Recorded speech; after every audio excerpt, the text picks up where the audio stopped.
Soy que es Manolo Navarro. Ya tiene 20 años en este cotorreo de crear aplicaciones, multimedia.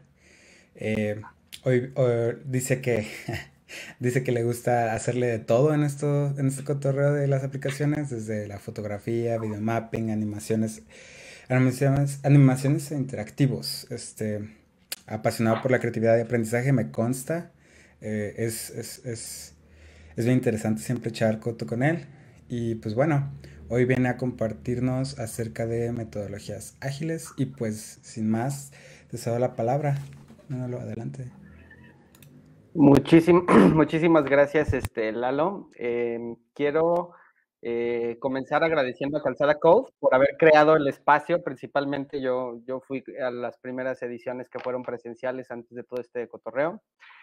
Ahora que es virtual, pues está bien y esperemos que ya se vuelva a presenciar lo más pronto posible. Entonces creo que es algo muy necesario crear comunidad y abrir este tipo de espacios, porque muchas veces nuestra comunidad está muy aislada, cada quien por su lado trabajando y a veces no hace falta esta parte del networking. Entonces, en primera instancia, muchísimas gracias.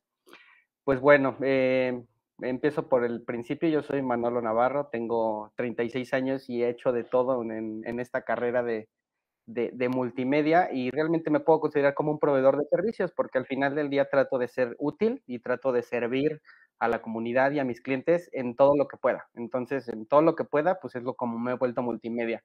Eh, Doy servicios de hosting, de desarrollo, de consultoría y algo que también se me hace muy padre, interesante es la parte del diseño de experiencias de usuario.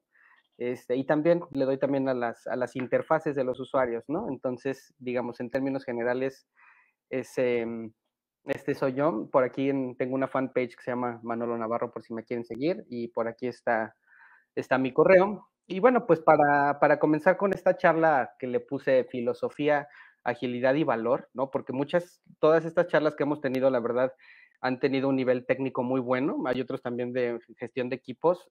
Hablamos muchísimo de tecnologías así muy puntuales, pero en esta charla no voy a ser tan técnico, sino voy a hablar más bien de la experiencia en este ámbito y espero que parte de mi experiencia pueda ayudar a otros desarrolladores o a otros creativos o a otros aplicados para que tomen lo que les pueda servir y lo puedan llevar a cabo dentro de su carrera profesional. Y pues bueno, o sea, para comenzar con mi charla, pues voy a empezar con una historia, ¿no? Hace mucho tiempo, en una galaxia muy lejana, o sea, le estoy hablando como de 1996, 97, yo tengo 36 años, yo estaba bien chavito. Mi mamá sabía que me gustaban las computadoras, aunque yo tenía vocación de veterinario, me gustaron mucho las computadoras y en León había un evento que se llamaba Expo Cómputo y ahí podías ir a comprar periféricos, computadoras, te regalaban CDs de AOL para que tuvieras conexión a internet, que nada más servían para hacer basura, pero bueno, dentro de este evento de Expo Cómputo, que yo iba ahí con mi mamá de morrito, había una pequeña conferencia donde te iban a explicar lo que era el email. A ver, ¿qué es el email? Imagínense, ¿no? Entonces ya participé en la charla, Intermex se llamaba la empresa, y te explicaron lo que era el mail, cómo mandar, cómo poner el asunto, cómo mandar los correos, y pues quien respondiera a una trivia se iba a ganar una conexión a internet, lo que fuera que eso significara en ese momento. Entonces yo respondí la trivia correctamente y me dieron mi conexión a internet y a partir de ese día empecé a tener internet en mi casa, que pues en ese tiempo era por teléfono, ¿no? Tenía que marcar a un servidor, un cable de módem y el teléfono se ocupaba y ya no se podía utilizar para nada. Entonces, pues como en ese tiempo la web estaba en pañales, era casi un embrión, Tim Berners apenas había inventado el HTML, pues los mails era lo que rifaba, las cadenitas de correo y todo esto, y pues en los programas de correo se podían personalizar los correos, ponerle fondos, ponerle colores, y así fue como aprendí el HTML, que era el lenguaje de hacer las páginas. Entonces yo ahí mostrando mis habilidades en el HTML, el lenguaje de programación más importante de la actualidad, para que me odien más, un amigo de mi hermano que ya estaba en la universidad en ese momento me dijo, oye, estoy entrando a la universidad y necesitamos hacer una página de la Facultad de Derecho, ¿nos puedes vender una página? Y yo así como de, ¿sí? Sí, claro, ¿y cuánto me cobras? Y yo, pues, no sé, nunca he hecho un negocio, nunca he vendido una página. Órale, pues te doy 500 pesos, ¿no? Pues 500 pesos en 1997, dije, wow, no, pues venga.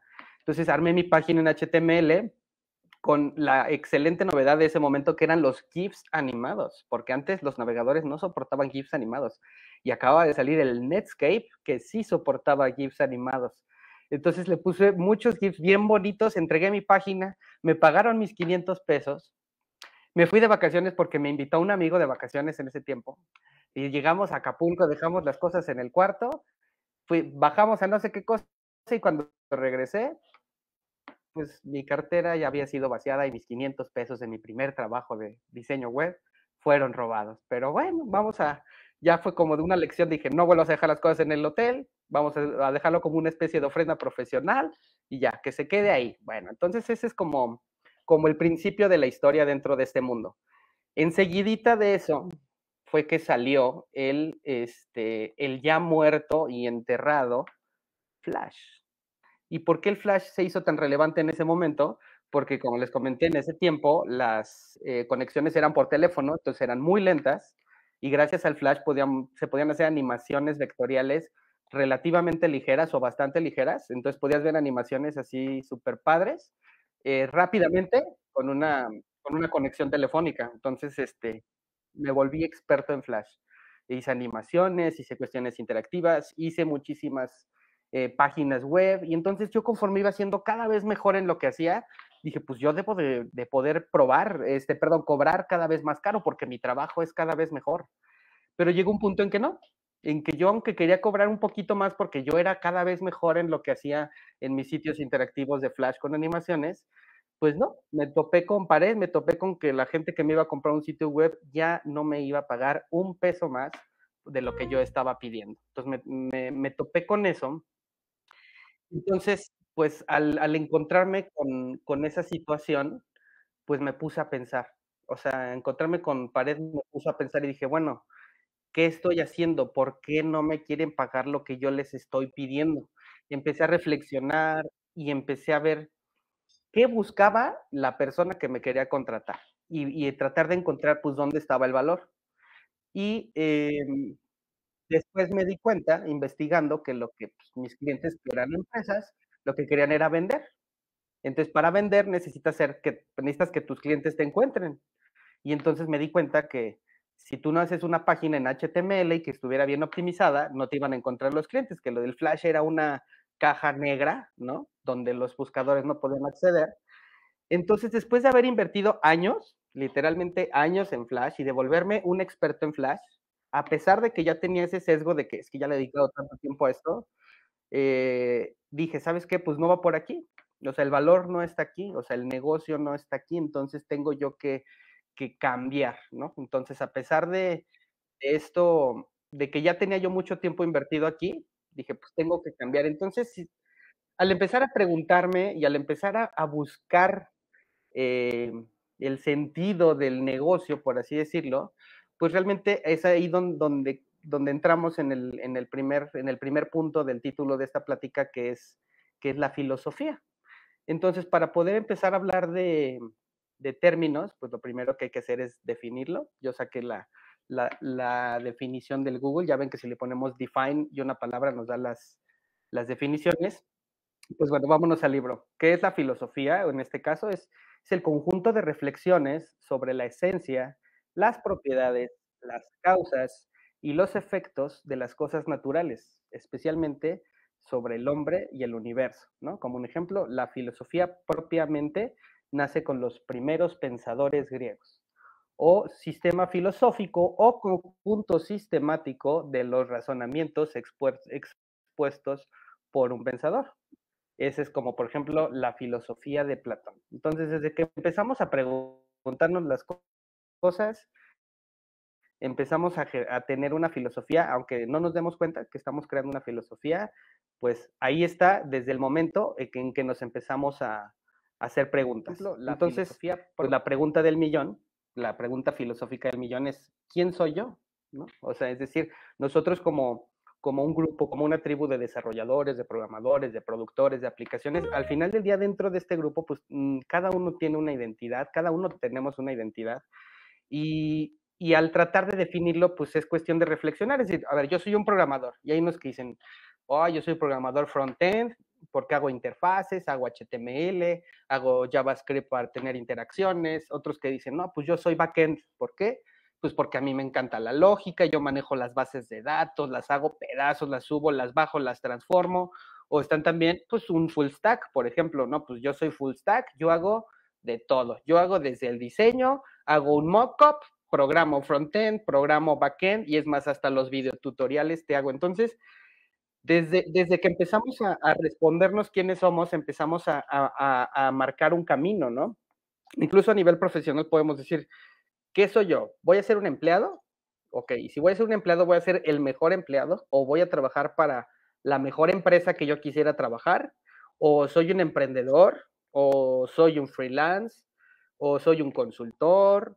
¿O soy un líder? ¿O soy un influencer? Es decir, esta pregunta de quién soy yo, al intentar responderla, pues nos ayuda mucho para poder marcar un camino. De hecho, también mucha parte de esta determinación de quién es uno dentro de este ámbito tiene que ver con las tecnologías. Por ejemplo, pues yo aprendí a hacer PHP desde hace mucho tiempo, pero pues actualmente muchos dicen, no, PHP ya está en desuso, mejor yo JavaScript, y no cualquier JavaScript, yo ya uso estos frameworks que en 3 patadas hago 2, 3 códigos y funciona, puedo hacer un despliegue y con un mismo código puedo hacer aplicación móvil Android, aplicación móvil iOS, escritorio, es decir, también incluso la tecnología que uno usa marca también la filosofía, ¿no? De quién es uno y hacia dónde va. Y pues también una de las partes filosóficas más importantes de esta parte del código y la tecnología es como, por ejemplo, el código abierto y el código cerrado. Yo me acuerdo que Juan Carlos, en una charla que dio para Guadalajara Connect, él habló de su experiencia de cómo él incursionó dentro del código abierto, cómo se contactó con desarrolladores que tenían repositorios y les dijo, oigan, yo quiero colaborar, yo quiero formar parte de la comunidad y pues digamos, no es de que nada más bajó el código y lo personalizó y lo usó, sino su filosofía fue, yo voy a colaborar con la comunidad como debe de ser y participó. También he escuchado se me fue el nombre de este chavo de Guadalajara que también estuvo aquí en Calzada Code y habló de código cerrado o de Microsoft. Y entonces en Microsoft, que es código cerrado, que pues puede estar relativamente satanizado por algunos grupos porque, nada, pues Bill Gates, todo falla, etcétera. Pero, por ejemplo, yo recuerdo que dentro de una de sus láminas mencionaba que su tecnología de Microsoft tenía era súper robusto y a diferencia de otros lenguajes, tenía la capacidad de recibir millones de peticiones en un lapso corto de tiempo. Entonces, todos estos factores combinados y por separado, pues van marcando la filosofía que tenemos nosotros dentro de nuestro ámbito, dentro de nuestra tribu, dentro de este grupo de entusiastas por la tecnología, porque yo así lo veo, ¿no? Entonces, al final del día, lo que necesitamos hacer es reflexionar, ¿no? Que reflexionar viene de aquí de ver nuestro reflejo en el espejo y de cuando nos veamos en el espejo decir, bueno, pues sí, este soy yo. Y gracias a que uno puede tener una filosofía, cuando nos vemos al espejo, nos podemos dar cuenta de quiénes somos y eso nos ayuda muchísimo a tomar las decisiones en nuestra carrera profesional. Porque a veces si nada más estamos bajo demanda, a ver qué me piden, a ver qué hago, pero sin un camino propio, pues podemos estar tal vez no abonando o no invirtiendo nuestro tiempo hacia un objetivo a mediano o a largo plazo, sino tal vez podamos estar nada más haciendo cosas al vuelo y que al final del día o al final de nuestra vida o de un tiempo si voltamos para atrás puede ser que no nos guste. Entonces es muy importante esto. A mí también me ayudó mucho leer biografías. Leí biografías de los primeros entusiastas del Internet, como pues, el creador de Wikipedia y todos estos que tuvieron historias cuasi trágicas en la explosión de la burbuja.com. Y también esa parte es muy inspiradora, ¿no? Entonces, bueno, con respecto a esta parte de la filosofía, ¿no? Lo que yo les puedo compartir y les voy a compartir también en esta charla es la parte de la agilidad. La agilidad yo la encontré gracias a colaborar con el emprendimiento de un buen amigo, donde se estaban desarrollando software y dijeron, ¿sabes qué? Pues aquí tenemos la intención de implementar la agilidad porque nos parece una buena herramienta. Y yo dije, bueno, pues, ¿qué es la agilidad? Y ya fue cuando descubrí que la agilidad dentro del desarrollo, pues, es completamente una filosofía, un marco de trabajo, y lo voy a compartir con ustedes a grandes rasgos. Y al igual que cuando hablamos de filosofía, y ahora que estamos hablando de agilidad, pues vamos a hablar de su definición como tal, ¿no?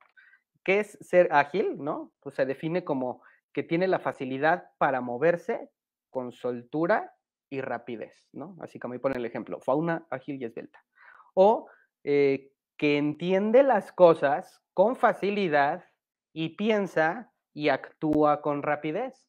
El ejemplo, ¿no? No era hombre ágil para atender a cualquier demanda que llevase implícita 1 gramo de responsabilidad. Está buena esa frase. Otra definición es que funciona de manera efectiva y rápida, ¿no? Actúan con el fin de posibilitar una gestión más ágil y adaptada a sus atribuciones. Entonces, estas definiciones de agilidad, si las aplicamos al mundo de los negocios o los business, nos podemos reflexionar y decir, sí es cierto, si nosotros somos ágiles dentro de los negocios o los negocios van a resultar. Y aquí voy a hacer una pequeña pausa también con estas dos palabras que tienen una etimología muy interesante, porque cuando hablamos de negocios siempre dicen, pues hacer dinero. Y realmente la palabra negocio está conformada por 2 elementos, negar el ocio.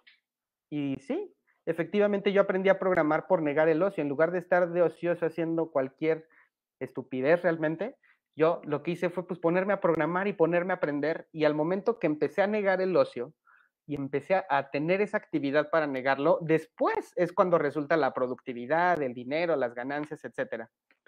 Y el término en inglés también me gusta muchísimo lo que significa business. Business es la combinación de 2 palabras también, que es busy, que es ocupado, y ness, que es la terminación de happiness.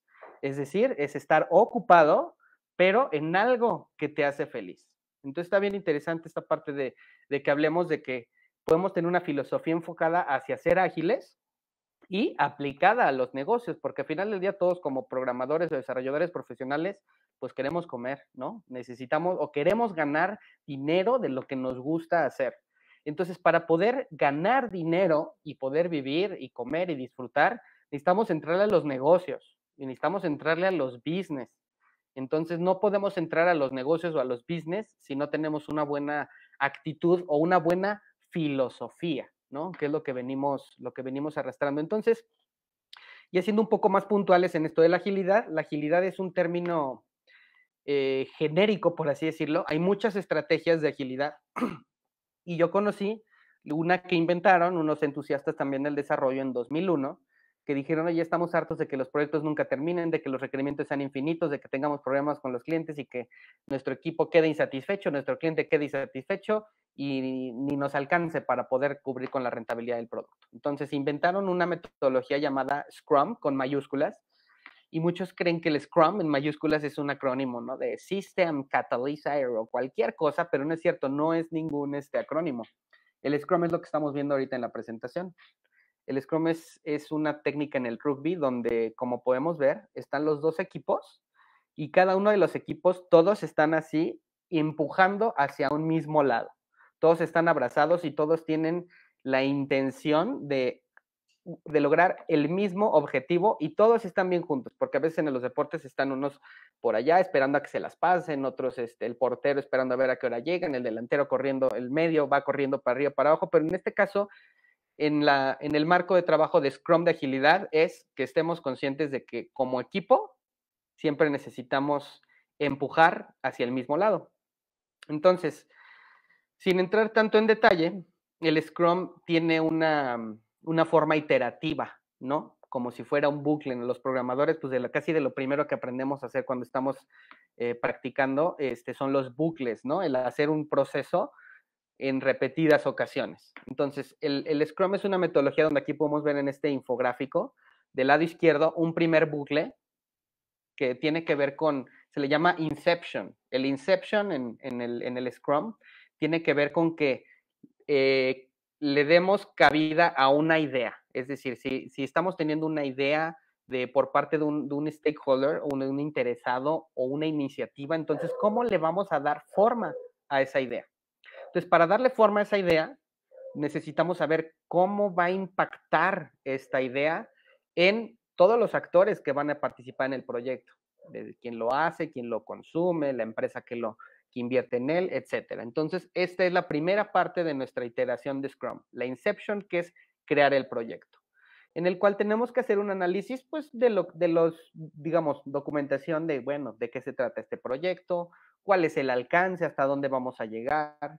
Se hace un impact mapping o mapa de impacto en el cual establecemos a este proyecto a quién va a impactar, a quién o a quiénes, y con base a eso, a ese mapa de impacto, establecemos el story mapping. Es decir, ese es un cambio bastante interesante en esta metodología de Scrum con respecto a cómo se trabaja normalmente o de manera intuitiva o empírica, ya que el story mapping es una forma de establecer como tareas, pero a manera de historia. Cuando un usuario lleva a cabo una acción dentro de un sistema, es una mini historia, ¿no? Así como Manolo comparte su presentación en Calzada Code. Esa es una historia de usuario, pero para que esa historia de usuario pase, detrás tiene que haber toda una producción para que esa historia se realice. Entonces, así es más o menos cómo se va organizando este tema. Bueno, al final cuando tenemos nuestras historias de usuario y vamos a trabajar, estas se tienen que ordenar, se tienen que priorizar, y después ya que tenemos nuestras historias para trabajar, ahora sí ya viene, pues hay que hacerlo, hay que desarrollarlo, y ya pasamos al bucle que tenemos del otro lado, que muchos le llaman que ese es el sprint, nada más estas vueltas de trabajo, pero en realidad el sprint es un poquito más amplio. Estas vueltas de trabajo se le llama el work in progress, que es decir, de todas nuestras historias de usuario que tenemos aterrizadas, estas son las más valiosas, estas son las que más impacto van a tener si las lanzamos rápido. Entonces decimos, este bonche de historias, que es nuestro sprint backlog, ¿no? Nuestra lista de historias de usuario, el equipo es encargado de producirlas y llevarlas a producción, o sea, crearlas y desarrollarlas y llevarlas a producción. Entonces, los sprints se pueden establecer en un tiempo por semanas, como que el estándar o el más común, el más popular es de 2 semanas. Es decir, tenemos 2 semanas para llevar a cabo nuestras historias de usuario, programarlas. Cada día, dentro del sprint, que es el bucle que aparece arriba, así que dice 24 horas, cada día se tiene una junta en el equipo, en el cual vamos a decir 3 cosas. ¿Qué hicimos ayer? ¿Qué vamos a hacer el día de hoy? ¿Y qué impedimentos tenemos? Esa no es una reunión para platicar cómo nos fue el fin de semana o para ver cómo vamos en el proyecto o para cualquier cosa, no, porque no queremos alargar ese momento. Ese momento es para responder esas 3 preguntas y un equipo debe ser capaz de responder esas 3 preguntas en menos de 15 minutos, de tal manera que ese día cada uno de los integrantes del equipo ya saben qué hacer y nada los va a detener. Obviamente va a haber interacción y retroalimentación durante el día, pero con esto eliminamos los impedimentos. Por ahí tenemos unas acciones también de refinamiento, que es estar trabajando ya en nuestras historias de usuario para cuando venga el siguiente sprint.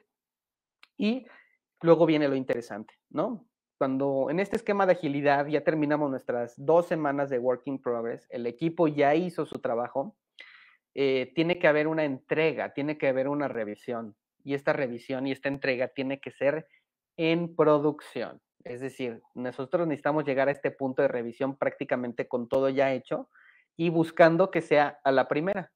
Entonces, quien inicialmente en la Inception nos pidió, quiero que haga esto en nuestro desarrollo, cuando lleguemos al review, tenemos que decir, mira, de todo lo que nos pediste, aunque no estamos haciendo el 100% de las historias de usuario que nos pediste, las que te estamos entregando son estas, que son las más valiosas, ¿y qué crees? Y ya están funcionando, ya se pueden usar, ya no tenemos que esperarnos más. Y eso es una parte muy interesante de esta parte de la agilidad, que también se engarza con la parte de otro tema que se le llama DevOps, que es toda la parte técnica de tener la capacidad de que en cuando tengamos un cambio, una novedad en un software, tener la capacidad de desplegarlo en nuestros servidores. Pero ese ya es otro tema y yo espero que en otra charla hablen de esa parte de DevOps.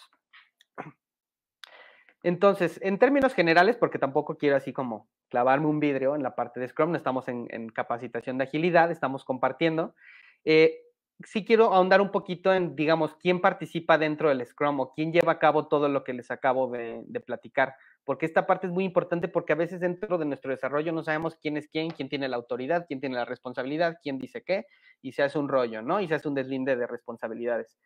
Dentro del Scrum tenemos a los stakeholders, que tenemos el grupito que tenemos aquí del lado izquierdo, en azulito, que está fuera del contorno punteado, que los stakeholders se traduce como los interesados, o es decir, en este caso es el cliente, o hay veces que pues tú vas a una empresa y sí, la empresa te contrata, pero te ponen en una mesa y estás con 4 o 5 integrantes de la empresa y todos te están pidiendo que hagas ciertas funcionalidades como si fuera Navidad y estuvieran haciendo su cartita Santa Claus.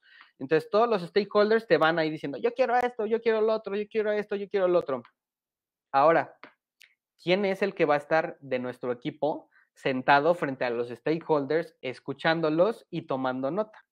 Ese se le denomina el product owner o el dueño de producto, que ese ya lo tenemos acá dentro del equipo interno de Scrum. Entonces, el product owner tiene una gran responsabilidad, tiene que escuchar, tiene que ver muy bien lo que le están diciendo, tiene que tomar nota de absolutamente de todo y en su momento tiene que ser capaz de identificar de todo lo que le pidieron qué es lo más valioso y qué es lo menos valioso. Porque lo más valioso es lo primero que vamos a hacer y lo menos valioso es lo que vamos a dejar para después. Entonces, este es un factor muy importante. El segundo miembro que tenemos dentro del equipo de Scrum es el Scrum Master, que es por ejemplo, ahorita donde yo he sido Product Owner, yo he sido Team Member, pero a mí me ha gustado mucho ser Scrum Master dentro de los equipos últimamente y de hecho estoy implementando en algunas empresas esto. Entonces, ¿qué hace un Scrum Master? Lo que hace un Scrum Master es que conoce esta metodología. Ahorita fue nada más una... Y bueno, de hecho mucha gente va a decir, no, Manolo, no es metodología, es un marco. Y sí es cierto, tienen razón. ¿Cuál es la diferencia? Que una metodología te va a decir, mira, para hacer los proyectos es el paso 1, 2, 3, 4, 5, 6 y terminas. Pero resulta que pues, sabemos que en la vida real así no funcionan los proyectos. Entonces, lo que hace Scrum, o lo que propone, o lo que trae a la mesa es un marco, es decir, es una sugerencia de, mira, nosotros hacemos paso 1, paso 2, paso 3, paso 4. Si tú lo haces, te puede resultar útil y tú lo puedes modificar. Cuando leí un libro de mapas mentales de Tony Buzan, empieza, ¿no? Hablando acerca de que en Japón, los maestros japoneses les hacen 3 solicitudes a sus alumnos, ¿no? Primero, obedece. ¿A qué se refieren con esto? Obedece es, si yo soy tu maestro y te estoy trayendo conocimiento nuevo que tú no conoces, pues atiende, escucha, obedece a lo que se te está diciendo. Después, el segundo punto de los japoneses es coopera. Es decir, si yo para que como maestro te estoy enseñando algo y te estoy pidiendo que hagas algo para que tu aprendizaje sea mejor, pues hazlo, coopera. Y el último punto es el más interesante, que es discrepa. Es decir, si ya adquiriste el conocimiento que yo te di, vuélvete crítico. Es decir, critica lo que yo te enseñé y hay que mejorarlo. Y es ahí donde está la verdadera carnita de la agilidad. La agilidad no reside el valor en implementarla y usarla y qué padre, sino el valor está en que cuando ya la conocemos y podemos implementarla a nuestro modo y a nuestra forma, que realmente nos aporta valor y nos es rentable, es ahí lo que se tiene que lograr cuando se hace este tipo de implementaciones.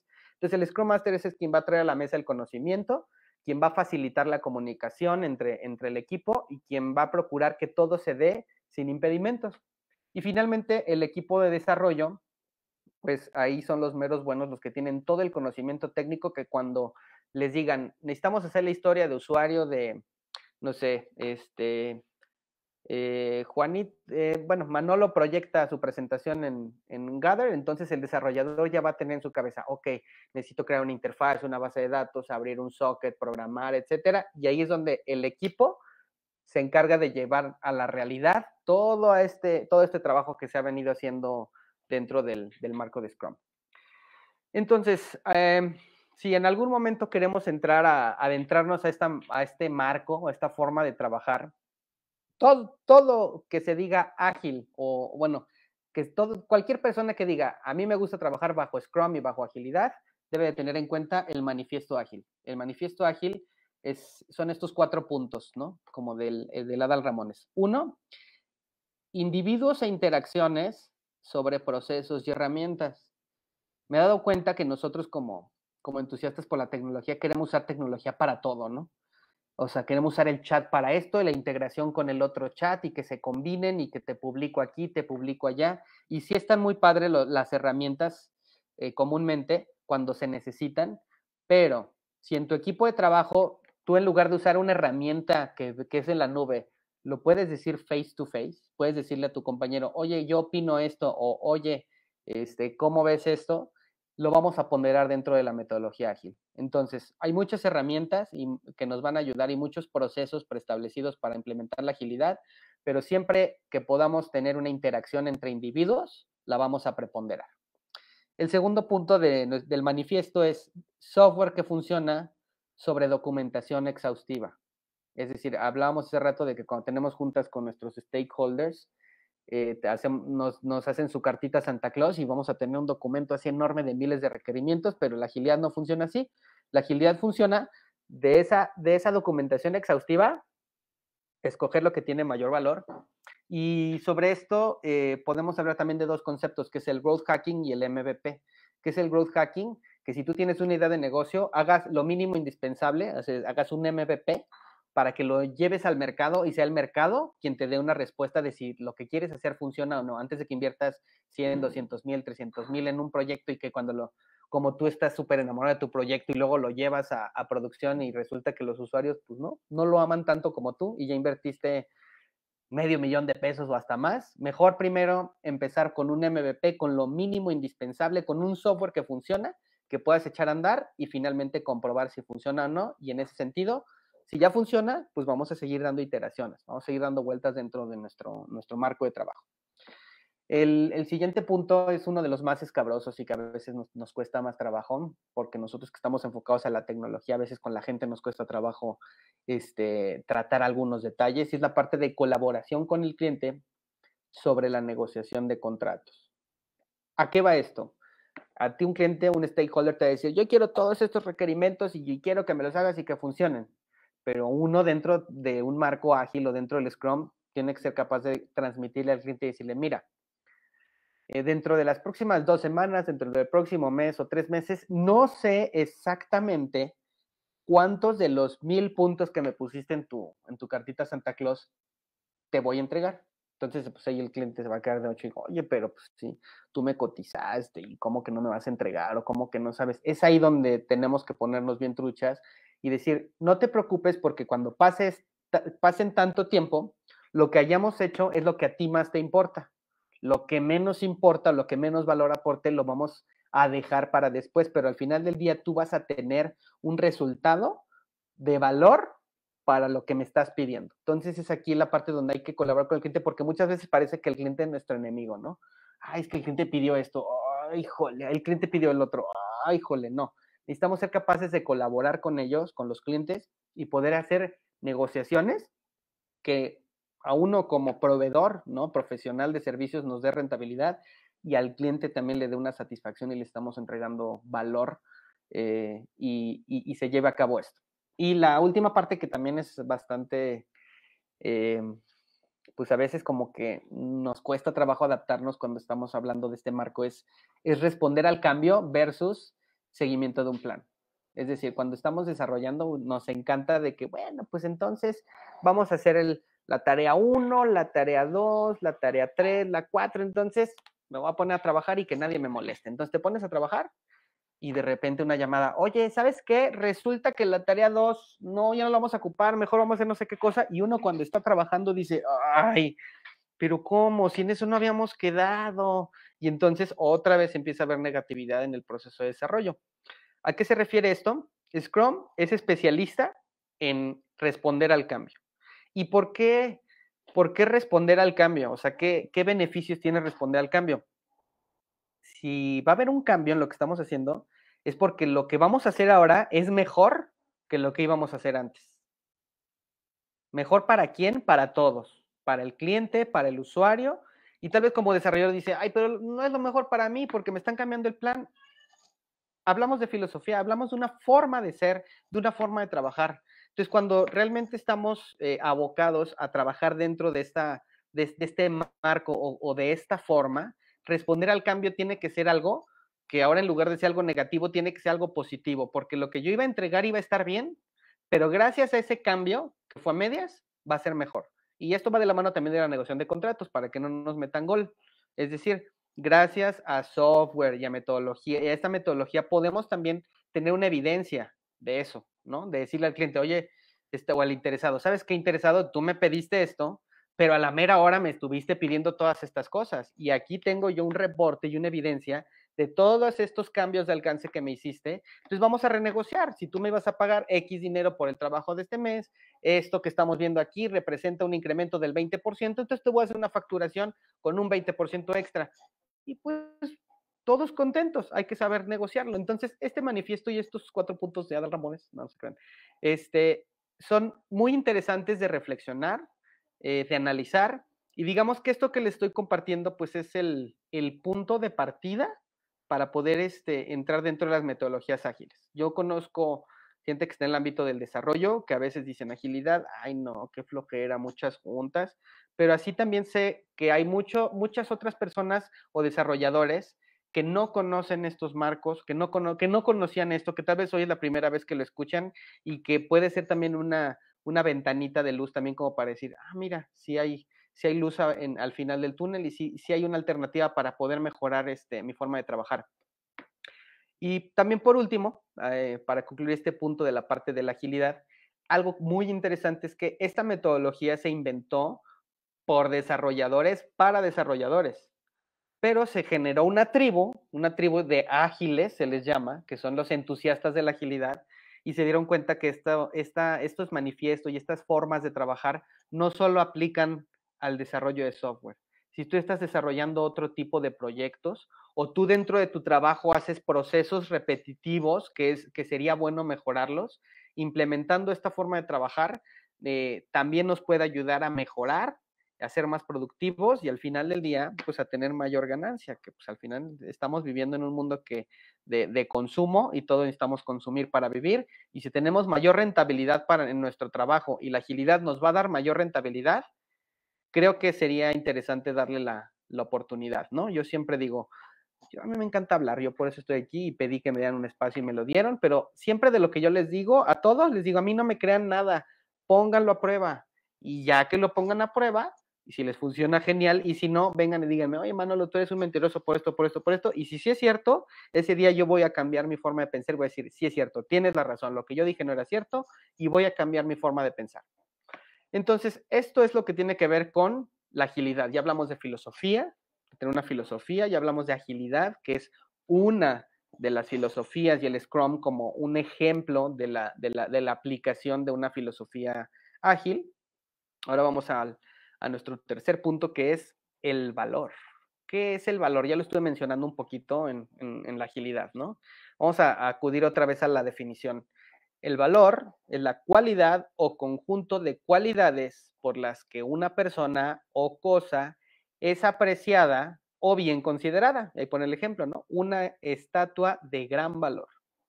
Otra definición que viene ahí es el alcance de la significación, importancia o validez de una cosa, ¿no? Como el valor de una palabra.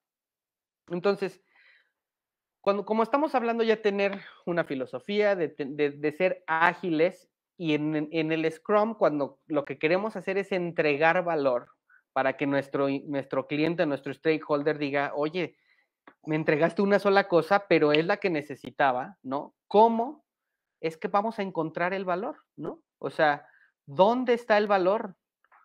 ¿Cómo lo vamos a encontrar?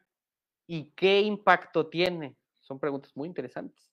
Al final del día, la respuesta de estas preguntas es abriendo bien los ojos, poniendo atención en las cosas.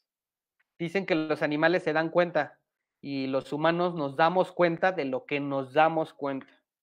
Es decir, a veces tú vas y llegas a la tiendita de conveniencia y tú vas y compras y agarras un chocolate y agarras no sé qué, vas y ya te gastaste un varo.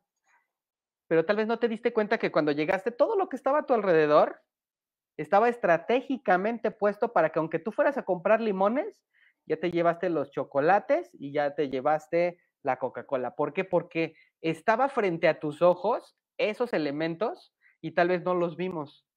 Entonces, para poder encontrar valor, necesitamos ser capaces de observar nuestro entorno desde un poco desde afuera de nosotros. Ya no solamente nosotros como yo Manolo creo esto, o yo Lalo creo esto, o yo Carlos, sino verlos un poco desde afuera para darnos cuenta de qué está pasando, dónde está el valor, porque dentro del desarrollo, pues nosotros podemos saber millones de tecnologías buenísimas y súper rápidas y súper robustas, pero si no hay un cliente que le sirva, no va a haber dinero, no va a haber productividad, no va a haber resultados.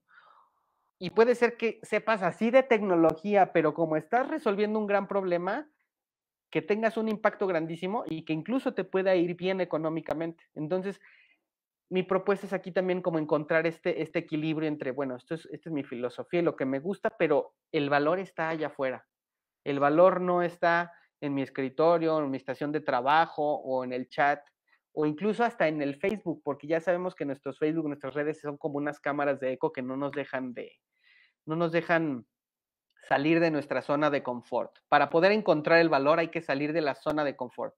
Hay que ser capaces de ver, de escuchar, de darse cuenta, preguntarnos por qué, preguntarnos para qué, preguntar cuál es el mayor problema y es ahí donde tenemos que atacar. Y esta parte de la generación de valor, aunque ahorita parezca así como muy teórica, lo conocemos re bien, el gobierno también lo sabe re bien y el SAT lo sabe aún mejor, porque el SAT nos pone un 16% de impuesto al valor agregado. Si a mí se me ocurre decir, mi consultoría te vale 1,500 pesos la hora porque es lo que vale lo que yo hago, está bien, perfecto, pero ese valor que tú estás percibiendo y ese valor que le estás cobrando al cliente incluso es el mismo valor que está viendo Hacienda y que dice, tú estás aquí agregando valor y como tú estás trabajando en un entorno que yo puse para que tú trabajaras, venga a nosotros el impuesto al valor agregado. Entonces, ¿por qué pongo este ejemplo del SAT o del IVA? Pues para que nos demos cuenta que el valor es tan relevante que hasta tenemos un impuesto que no la podemos librar. Es más, uno dice, uy, yo ni pago impuestos. ¿Cómo no? La coca que compras en la tiendita es de esa coca que tú pagas en efectivo, bueno, en un mundo ideal, Coca-Cola paga el 16% de ese valor que tú pagaste en efectivo. Entonces, no hay que perder de vista el valor, hay que buscarlo, hay que salir de nuestra zona de confort, porque creo que aquí, cuando nosotros encontramos valor como desarrolladores y empezamos a desarrollar algo, desde mi perspectiva, a mí la programación me gusta muchísimo porque es como inventar una maquinaria compleja. Ahorita les puse una imagen donde vienen muchos engranes y a simple vista puede parecer complejo, pero si tú te metes a estudiar un poquito de ingeniería en ciencias computacionales y te das cuenta que los programas que hacemos van desde que se prende y se apaga un microchip, que es 0 y 1, hay una serie de engranes que es casi imposible imaginarlos entre lenguajes de bajo nivel, lenguajes de alto nivel, interfaces, etcétera, cualquier cosa. Y nosotros como desarrolladores inventamos máquinas a veces que tienen mayor complejidad que un reloj y esa maquinita, como cuando vas a una industria y echas a andar una máquina y está funcionando y ves cómo entra por aquí algo y luego por acá sale y la máquina y empiezan a facturar la empresa y eso hace que la gente pueda tener dinero, que pueda haber desarrollo en la comunidad. O sea, ese impacto que nosotros tenemos en el desarrollo es real. El valor que aportamos es real. Aunque a veces no lo veamos, aunque a veces estemos en un cuarto programando, haces un merge, lo subes haces un pull request, termina tu trabajo y pues tú dices, pues está bien, ahora qué sigue. Pero realmente al final del día, el trabajo que hacemos tiene un impacto. Los inventos que hacemos como programadores o como desarrolladores son muy interesantes y muy padres. Todos los desarrolladores somos como una especie de silos peralocas, pero como es virtual, como son bits, como es información, no se ve. Pero yo les aseguro que si pudiéramos transformar nuestros desarrollos en máquinas, nos sorprenderíamos. Tendríamos bodegas llenas de aparatos gigantes, o sea, hectáreas de cosas que hemos hecho que ahorita pues caben en discos duros y comprimidos, pero realmente es impresionante lo que podemos llevar a cabo y el valor que podemos aportar con nuestro trabajo como desarrolladores en nuestro entorno. Entonces, ya que que nos queda claro todo esto, pues la filosofía es poder tener una determinación, poder tener un enfoque. La agilidad es algo que yo estoy trayendo aquí sobre la mesa para compartirles mi experiencia, para quien ya lo conocía, pero tal vez dije algo que no recordaba o no lo tenía en mente, pues qué bueno, y para quien no lo conocía, para que sea también una semilla en este sentido. Y el valor, pues el valor aquí es también una propuesta, una idea para salir de nuestra zona de confort y también formar parte del impacto que tenemos dentro de nuestro entorno. A veces uno dice, hay una página web para una empresa, etcétera. Sí, pero esa página web está generando ventas, esas ventas están generando sueldos, esos sueldos están generando impuestos y están generando consumo y eso impacta completamente a nuestro alrededor. Entonces, pues ya para no hacer el cuento largo, pues vamos a caer dentro, bueno, ya voy a entrar a la conclusión y en este caso más que conclusión, pues al final del día son propuestas. ¿Cuál es mi propuesta? En primer lugar, ser capaces de reflexionar, ser capaces de hacer un alto, reflexionar, decir hacia dónde estoy llevando mi carrera, qué estoy haciendo y qué quiero hacer. Esa reflexión nos va a llevar a tener una filosofía propia para cuando te preguntan, ¿y tú quién eres o tú qué haces? Ser capaz de tener una respuesta que cuando la digas no te quedes corto ni tampoco te veas engreído, sino que realmente sientas en tu corazón que estás diciendo bien quién eres tú, aunque mañana puedas ser otra persona, pero que hoy puedas estar seguro de lo que estás diciendo. También propongo la agilidad porque el mundo de hoy en día está cambiando más que nunca. Está súper trillada esta frase, la verdad está de hueva, pero con esto de la pandemia y con todo esto, la parte del cambio fue todavía más radical. Entonces, si somos capaces de cambiar junto con el mundo, va a estar mucho mejor como nos va a ir. También mi propuesta es buscar el valor siempre. Siempre el valor como una brújula de nuestro trabajo, sabiendo que si lo que estamos haciendo aporta valor, aunque no sea nuestro entorno local, aunque sea tal vez incluso un entorno remoto, porque desgraciadamente a veces en este país no tenemos las plazas o no se valoriza tanto el trabajo y se opta por trabajar para empresas extranjeras de manera remota y a veces no vemos el valor en nuestro trabajo, pero sí estar conscientes o buscar por qué estamos impactando así en nuestro entorno e impactando también en uno mismo, con el fin de que alcancemos nuestras metas y al final pues nos convirtamos en esa persona que queremos ser con la filosofía que tenemos. Y al final del día pues podemos ser quien queramos que sea en cualquier momento, pero que realmente tengamos una buena convicción y estemos contentos con nuestro trabajo de desarrollo y en la tecnología día a día. Con esto termino, ya, se acabó. Les doy muchísimas gracias a Lalo, a Carlos y a todas las personas que nos están viendo y que nos van a ver después. Agradezco mucho el espacio, que sigamos siendo comunidad y cualquier cosa ahí estoy a sus órdenes. Tengo mi fanpage, mi correo y quedo a la orden. Sí. Muchas gracias, Manolo. A la orden. Veamos si hay preguntas. En lo que llegan las preguntas, porque ya sabemos que esta cosa tiene un poco de delay. Yo tengo una pregunta. A ver, venga.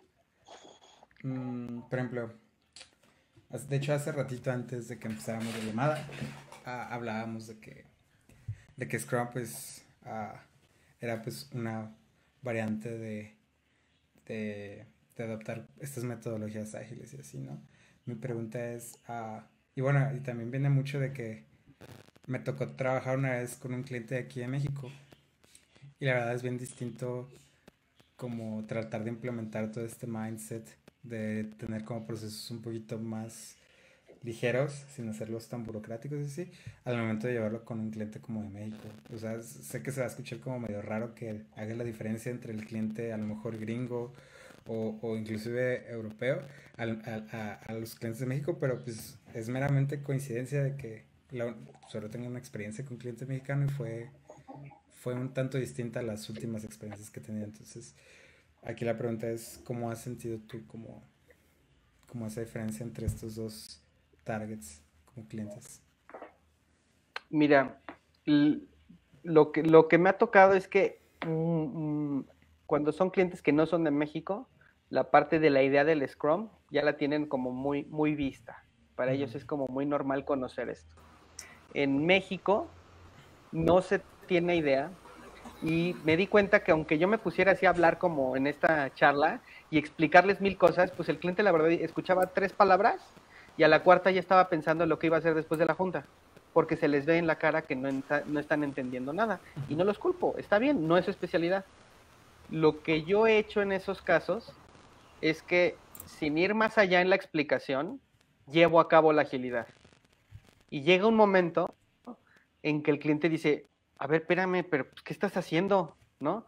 ¿Por qué estás haciendo esto? O sea, ¿por qué me preguntas esto? ¿Por qué haces este documento? ¿Por qué no me entregaste esta cosa? Y es en ese momento que como que aprovecho de decirle, bueno, es que no te lo había explicado, pero así estamos haciendo las cosas. Pero no, esto no necesariamente será, o sea, esto le estoy diciendo como en ciertos casos porque hay un punto en el manifiesto que es la negociación y esa es la parte, una parte muy difícil que en el cual tienes que como que cerrar un contrato haciendo consciente al cliente de la agilidad. Entonces, de alguna manera la estrategia es como realmente omitir información, de decir, sí, cliente, no te preocupes, lo voy a resolver, llegar a un trato y ya en el andar, el mismo cliente o el mismo, si el mismo interesado stakeholder mexicano va a llegar a un punto que te va a decir, óyeme, pero no entiendo bien qué estás haciendo. Y cuando se da esa interrogante, es cuando la mente del stakeholder se abre para que le puedas explicar lo que está pasando. Y eso es como yo lo he solucionado. Nice. Se ve el callo.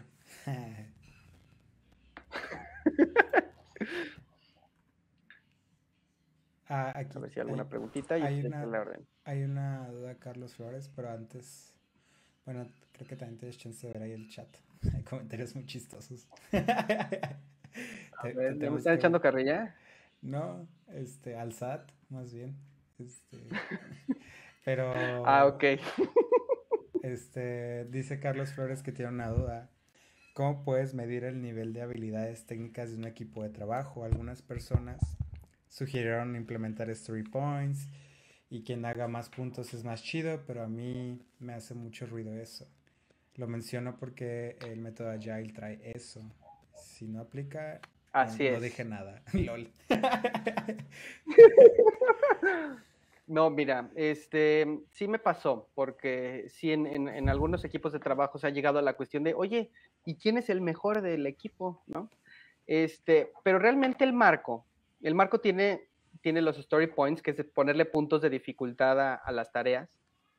Tiene también una forma de hacerlo más objetivo, ¿no? Que es tener una tarea pivote, que cada equipo dice, esta es mi tarea pivote, que es, no sé, hacer un cruz, y este cruz tiene 8 puntos de historia, entonces cuando estipulemos la dificultad de una tarea o de una historia, va a ser o abajo de nuestra tarea pivote, o más fácil de la pivote, o arriba de la pivote. Desde ese punto ya estamos tratando de ser un poco más objetivos.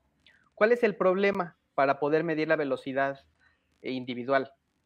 El marco trabaja en un equipo integrado autoorganizado.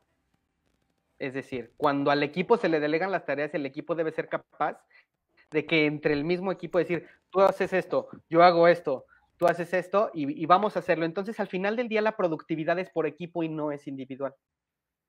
Entonces, el marco procura no hacer esa distinción o no tener una métrica que diga, este miembro del equipo es mejor que este miembro del equipo. Entonces, en ese sentido, sí, Agile o el Scrum no va a ser una herramienta que objetivamente te va a decir quién es mejor, porque también es bien sabido de alguna manera que los conocimientos técnicos son diversos, ¿no? O sea, Juan Carlos y Eduardo son expertos en alguna cosa, pero tal vez yo soy experto en otra. Y entonces, pues, ¿quién es el mejor? Pero les voy a decir lo que siempre digo. Para mí, actitud con C está sobre la aptitud con P. Es decir, si tú quieres detectar al mejor miembro del equipo, fíjate en su actitud y no en su conocimiento. Porque el que tenga mejor actitud va a ser más productivo que el que sepa más, pero no tenga una buena actitud. Esa sería como mi respuesta ante esa pregunta. Está súper bien, la verdad. O sea, creo que es algo bastante importante eso último que mencionas, porque pues sí, realmente puede ser la persona más eficiente, entre comillas, en la cuestión técnica, pero si no sabe tratar con gente, no sabe relacionarse, pues va a estar muy complicado que realmente funcione como equipo. Y pues no existe el yo en la palabra equipo, es algo muy importante que a muchos se les olvida. O sea, mencionan en un libro que se llama, ¿cómo se llama? Team Geek, que es un libro de unos autores de Google, que pues ahora sí prácticamente decían que Michael Jordan no fue Michael Jordan por ser él simplemente, realmente Michael Jordan brilló alrededor de su equipo, y menciona el nombre del coach, que lo siento, no recuerdo el nombre del coach de Michael Jordan, no era Michael Jordan, pero justo decía que él supo poner al equipo en conjunto y hacer que entre todos el equipo funcionara, y pues obvio, el que brillaba entre comillas, la estrella, el que pues el representante tal vez era Michael, pero pues todo el equipo era el que hacía que realmente fueran el equipo que eran todos de Chicago, creo que en su momento es donde jugaba, ¿no? No lo recuerdo Sí, bien. sí, Chicago Bulls. Y también Exacto. abonando un poquito este punto, al final, dentro del Scrum lo que queremos siempre hacer es quitar impedimentos. Entonces, si tú ves a alguien del equipo que veas que no se detiene o de que nada lo detiene y que estaba desarrollando y hizo las cosas y se enfrentó a problemas y lo solucionó por su parte, por su cuenta, antes de estar preguntando o algo, creo que ese también sería un punto importante o interesante para poder dentro de un equipo detectar también dónde hay como una mayor afinidad a la agilidad y que esto pues, te genera más productividad. Bueno, en lo que llega alguna otra pregunta, bueno, ahí comenta Cero Dragón, Carlos Flores, que bueno, ya tiene notas para agarrarse a cuchillazos con el equipo, entonces pues capaz sí, a ver si no sale algún muerto por ahí. Pero bueno, además de eso, ¿tú consideras que es necesario que el Scrum sea aplicado tal cual como dice el libro, tener, como lo dice, la ceremonia con esas palabras tan bonitas que dice la metodología? Como dice al final, es un framework. ¿Tú crees que es necesario que se implemente tal cual cuando se va a meter a un proyecto? De acuerdo, sí, eso es algo que ya me había tocado reflexionar. Como decían los maestros japoneses, obedece, coopera, discrepa. Entonces, en ese sentido, creo que sí es importante, en primera instancia, hacerlo by the book, dar varias vueltas y ya después discrepar. O sea, para discrepar necesitas hacerlo. Entonces, no puedes decir que tú lo haces mejor si no lo has intentado. Entonces, de mi perspectiva, sí hay que hacerlo by the book, pero lo interesante es que by the book es que lo hagas diferente o que lo adaptes a tu forma de trabajar. Entonces, parte de las reglas del Scrum es que lo adaptes o incluso si lo quieres desechar, pues deséchalo. No va a ser parte de tu equipo, de tu trabajo, de tu empresa o tu organización, pero si no lo pruebas al pie de la letra, pues no vas a saber a qué sabe, ¿no? O cómo funciona. Entonces sería como mi sugerencia. Sí, para poder crear tu punto de referencia, porque al final del día, pues bueno, es como es un marco de trabajo, pero pues también está por ahí Kanban, por ahí también está la metodología de Shaping que propone Basecamp. O sea, hay muchas metodologías que al final del día todas buscan lo mismo, cumplir los 4 puntos del manifiesto ágil. El detalle está en qué tantos pasos, qué tantos elementos hay dentro de tu organización, porque pues bueno, hay quien puede tener, como menciona ahí el diagrama, un Product Owner y además un Scrum Master, y hay casos donde el Product Owner es el Scrum Master porque no hay suficiente gente para que haya uno de cada uno, entonces pues también hay que poder alcanzar esa flexibilidad, pero muchas veces si no conoces el proceso, pues como dices, hay que tropicalizarlo, y pues es lo que muchas veces va pasando, lo vas tropicalizando a tus necesidades. Exacto. Incluso puedes hacer campechanos. Por ejemplo, a mí me tocó que, por ejemplo, en mi equipo usábamos algo muy, muy, muy similar a Scrum, no al pie de la letra. Y lo que me gustó mucho fue que, pues, vivir ese ambiente como de presión por los cambios tan rápidos. En este caso, pues fue en general, ¿no? Lo de la pandemia creo que a todos nos pegó y todos tuvimos que correr a adaptarnos rápido en todas las formas. Me acuerdo perfectamente que en cuanto nos pegó este rollo en el producto empezamos a totalmente a ser más flexibles y a decir, ok, ocupamos algo un poco menos, con menos procesos y empezamos a usar Kanban. Entonces para ese momento nos resultó un poquito más sencillo usar Kanban porque pues simplemente queríamos tener como un track de lo que estábamos haciendo. Y no sé, se me hizo chistoso que en ese mismo equipo, durante los casi 2 años que trabajé con ellos, estuvimos cambiando entre Kanban y algo muy cercano a Scrum. Y era como, no era como que dijéramos, no, ya no nos gustó, sino simplemente como conforme se veía la carga de chamba, nosotros decíamos, ¿qué opinan si empezamos a usar esta forma otra vez? Entonces está bien chido. Que, bueno, eso es lo que me gusta mucho de esta industria, que es como muy flexible de pensamiento y de procesos. Siempre hay como espacio para que tú alces la voz y digas, no me está gustando cómo estamos llevando las cosas. Pero obviamente pues no lo puedes decir hasta que no lo pruebas. Entonces, pues, mis 2 centavos. Está súper bien. Y al final del día es una metodología y pues ahora sí está diseñada pues para adaptarse. Y si tú no te puedes adaptar a la metodología también pues es un pequeño problema. Porque bueno, si dices, no, yo todavía trabajo con Scrum y ahora me quieren poner Kanban y no lo voy a hacer porque no es Scrum, pues ahí estamos rompiendo esa parte de la flexibilidad, adaptarse al cambio, que muchas veces es uno de esos pilares que pues cuesta, como dices, lo que es definir un contrato bien con el cliente y lo que es adaptarse de, esto ya no es urgente, ahora esto es urgente, es de esas partes que a veces pues sí, como que causa un poquito de fricción. Ahí, por ejemplo, sí me causa mucha fricción el sentimiento de urgencia. Yo odio el sentimiento de urgencia autogenerado, o sea, de que todo es para ayer. Odio la cultura en México, esa parte, la verdad, aunque suene malinchista, porque sí somos mucho del para ayer. Y en la parte de los contratos, lamentablemente el cliente mexa, la cultura mexa es, oye, necesito esto, ¿cuánto me vas a cobrar? Esa es la pregunta de cajón y ya le dices, no, pues cuánto más cuánto, luego cotizas bien, revisas, oye, se sube poquito más por X o Y razón. No, tú dijiste que costaba tanto, así, y se aferra el mexicano a querer a mantener ese precio porque tú ya le dijiste. O sea, es una mentalidad como de, ya me lo fregué, ya le gané desde el inicio, y es bien difícil cambiar eso. Así es. Sí, hay algo de lo que no hablé y que es una herramienta que a veces da flojera, pero sirve para estos puntos, es la documentación. De que si tú tienes una reunión o algo, documentes acuerdos para que cuando haya el estire y afloje digas, mira, aquí se dijo esto, aquí se dijo el otro, no lo digo yo, y eso también puede ayudar a esa parte. Sí, está documentado, exacto.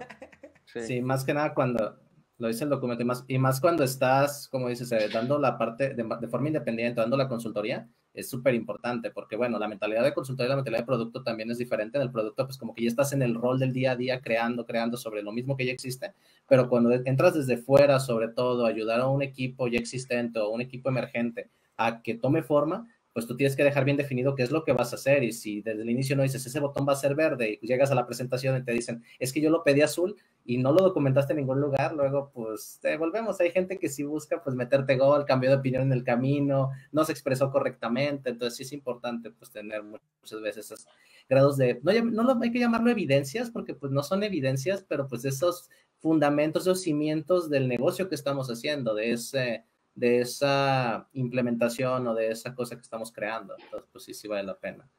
De acuerdo. Genial. Bueno, pues a ver, dice aquí que, a ver qué más preguntan por acá, preguntan que cuánto y por qué tan caro y por qué y a qué se debe. No sé si a qué se debe, de qué hablen, pues pero... yo tampoco sé, yo creo que se debe a que pues queremos todo barato, supongo. Ok. Yo supongo que porque bueno, se debe pues... el aumento del costo, ¿no? Pero bueno. también se debe muchas veces a que pues subió el dólar y pues cotizamos en dólares, ¿no? Hay que tener una razón. Como programamos en inglés, van dólares.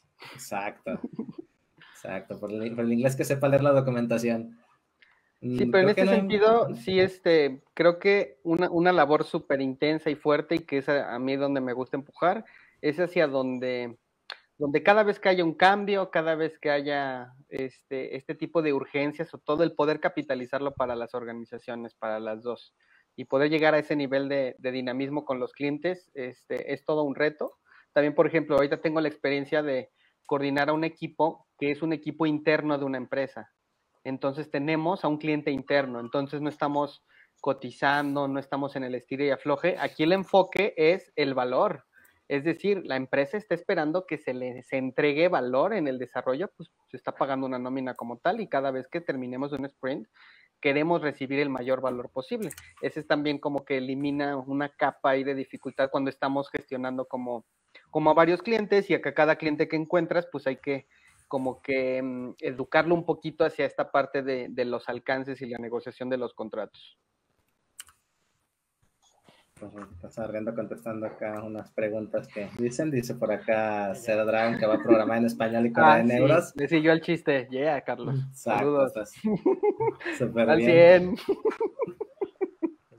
Y pues bueno, ahorita ya no hay preguntas por acá en Facebook, no sé si quieras comentar algo, Lalo. Sí. Que se metan al Telegram para darle seguimiento. Me comenta Cero también que se escucha muy bajito en el streaming. Yo creo que ahorita ya valió porque ya estamos casi que cerrando, pero vamos a revisar eso del audio para los videos futuros. Todavía nos falta arreglar esas cosas. Echando a perder se aprende, lo sentimos. Así es. Y ahora ya volvió, no sé si acá... Ya sé, ponle que ya se fueron todos, ¿verdad? A ver, pues... Pero por si alguien ve esto en la Quedan historia, 5 personas, pero pues sí preguntaban en Telegram. luego se metieron al Telegram. Fue un buen comercial, lo del Telegram haciendo esto. Pues ya Sí, cerramos. ya están, Y en el Telegram ya seguimos la están en Telegram conversación. la banda, pero pues si quieres haz la despedida nada más, si quieres. Pues va. Pues muchas Si no, gracias. despídete ahí en el video para cerrar. Muchas gracias por acompañarnos aquí en este cotorreo. Una disculpa que me caí como 3 segundos. Y pues nada, en serio. ah, Jálense al Telegram. Vamos a estar como publicando lo que les anunciamos hoy, más cosillas que por ahí estamos cocinando. Pues eso es todo. Muchísimas gracias, Manolo. En serio, muy buena charla. Gracias a ustedes y gracias a todos los que nos vieron. Saludos, bendiciones.